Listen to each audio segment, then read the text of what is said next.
ವಿಧಾನ ಪರಿಷತ್ ಸಭಾಪತಿ ಪೀಠದ ಬಗ್ಗೆ ಸದಸ್ಯರೊಬ್ಬರು ಹಗುರ ಮಾತು, ಸಭಾಪತಿ ಬಗ್ಗೆ ವೈಯಕ್ತಿಕ ಟೀಕೆ ವಿಚಾರ ಬುಧವಾರ ಸದನದಲ್ಲಿ ಪ್ರತಿಧ್ವನಿಸಿತು.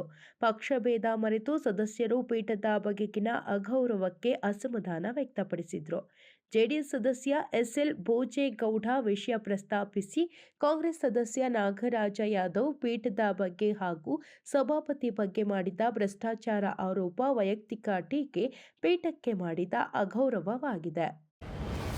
ಧಾರವಾಡದ ಎಎಸ್ಪಿ ಆಗಿದ್ದ ನಾರಾಯಣ ವಿ. ಭರಮನಿ ಅವರ ಮೇಲೆ ಕೈಯೆತ್ತಿದ ಪ್ರಕರಣಕ್ಕೆ ಸಂಬಂಧಿಸಿದಂತೆ ಮುಖ್ಯಮಂತ್ರಿ ಸಿದ್ದರಾಮಯ್ಯನವರಿಗೆ ಕೋರ್ಟ್ ಬಿಗ್ ರಿಲೀಫ್ ನೀಡಿದೆ.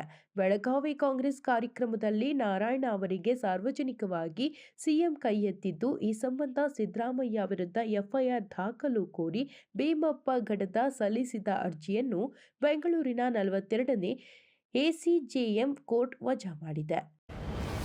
ರಾಜ್ಯದ ಯುವ ಜನತೆ ತಾಳ್ಮೆ ಕಳೆದುಕೊಂಡು ದಂಗೆ ಹೇಳುವಂತೆ ಮಾಡಬೇಡಿ. ಆಡಳಿತ ವ್ಯವಸ್ಥೆಗೆ ಇದು ಒಳ್ಳೆಯ ಪರಿಸ್ಥಿತಿಯಲ್ಲ ಎಂದು ರಾಜ್ಯ ಬಿಜೆಪಿ ಅಧ್ಯಕ್ಷ ಬಿವೈ ವಿಜಯೇಂದ್ರ ಅವರು ಕಾಂಗ್ರೆಸ್ ಸರ್ಕಾರಕ್ಕೆ ಎಚ್ಚರಿಕೆ ನೀಡಿದ್ದಾರೆ.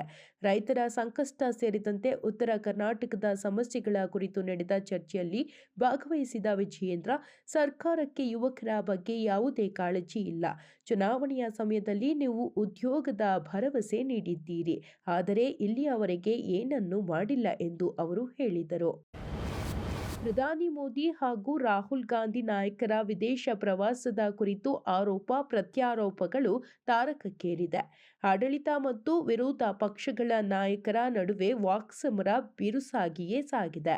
ಕಾಂಗ್ರೆಸ್ ನಾಯಕ ರಾಹುಲ್ ಗಾಂಧಿ ವಿದೇಶ ಪ್ರವಾಸವನ್ನು ಟೀಕಿಸಿದ್ದ ಬಿಜೆಪಿಯನ್ನು ಪ್ರಿಯಾಂಕಾ ಗಾಂಧಿ ತರಾಟೆಗೆ ತೆಗೆದುಕೊಂಡರು.